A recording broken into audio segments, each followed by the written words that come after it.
Le jour se levait à peine sur Dakar. Mais dans les couloirs secrets du pouvoir, l'aube n'était qu'une métaphore. Car ici, rien ne renaissait. Tout se négociait ou se détruisait. Hooka avait reçu une convocation.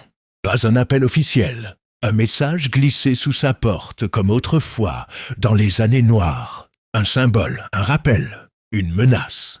Elle reconnut l'écriture, celle d'Abdou Diouf II, surnommé ainsi pour son calme glacial et sa mémoire d'archiviste.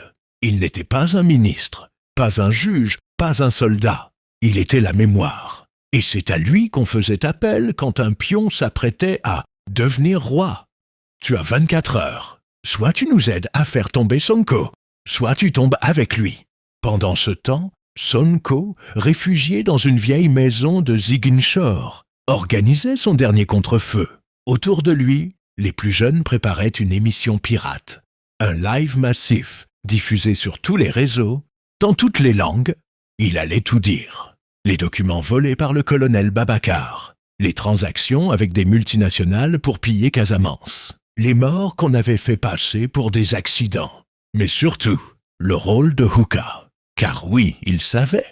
Depuis le début, elle n'était pas qu'une journaliste. Elle était un levier. Leur dernière discussion remontait à 2 mois. Tu as 2 choix, Hooka.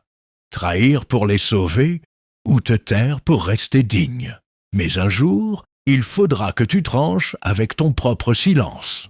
À minuit, Hooka entra dans la salle. Face à elle, Diouf II, un vieux dossier en cuir entre les mains. Sonko, à la télé, venait de commencer son discours. Le peuple s'éveillait, et Hooka prit enfin la parole.